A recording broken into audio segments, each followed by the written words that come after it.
Well, success. I love to learn from successful people. I love all those self-help books, blah, blah, blah. I like the positive mental attitude. And there's an article, Chris Barnes, about a successful writer, author who breaks his life down into 4 task buckets. And I'll explain that and how he tries to do something from each bucket each day. But prior to that, we already talked about the Christmas tree, the guy who was pulled over carrying a tree that was so gigantic that it blocked all the windows. I don't even know how he saw. I mean, it covered the SUV. It was just unbelievable. Oh, I talked about that. Yeah, I want to know what kind of a house this guy's is he bringing that to his house to put up inside? Because he must have a mansion.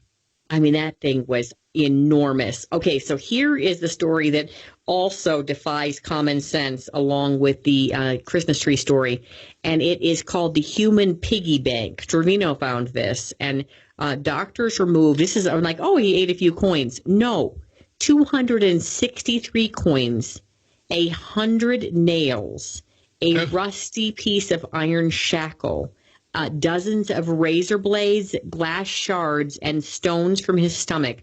I am not kidding you. It weighed, what they took out of his stomach weighed 15.4 pounds of foreign objects, including these 263 coins. So they're calling this 35-year-old Maksud Khan the human piggy bank. He lives in India, and he ate all of these things. Now, I want to ask this question delicately. Was this man otherwise known to have all his senses? That's my understanding. In other words, is he kind of like, it would it be kind of like, wow, Chris, all of a sudden I'm not on like tomorrow. And you're like, why isn't Chris on today? Oh, did you hear? Yeah, they found out he's been eating nails. Well, they said there's another case like this. He's got a stomach full of nails and razor blades. Really? I had no idea.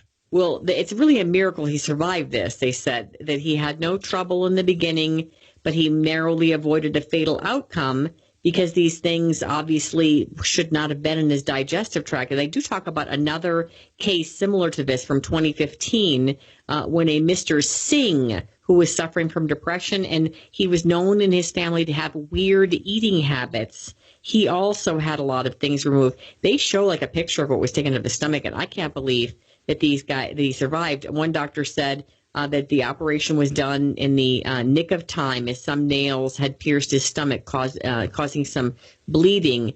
And he, obviously he has some mental instability. Let's put it that way. Okay, and the family thought he had weird eating habits. And so it wasn't like, you're not going to hear about some, multinational businessman Joe Smith was found to have been eating nails for the past 15 years. Okay. Yes, well, usually it's going to be like a guy in his parents' basement that has some odd proclivities. Hey, now. I live with my mother. Sorry. I resemble that remark. So I fit right. I fit the profile. Maybe I have been eating strange things. Maybe we just don't. Maybe I don't even know I've been eating strange things. Well, you'd think that someone would notice. But all right, anyway. All right, let's talk about the 4 buckets. We don't have any more nails in the garage. What's been going on with your dad? There's no more nails.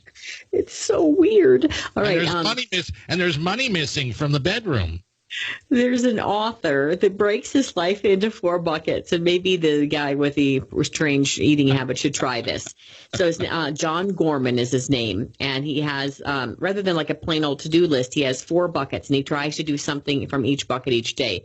Learn, build, experience, share. Again, learn, build, experience, share. So what exactly are these? Well, then he breaks down like some of the tasks that are in these buckets. So learn activities that need, practice Spanish. He reads, he researches for his writing projects. He does yoga, and then build activities that lead to synthesis. He says that would be like writing, working, networking. All of those things are building like your career, for instance.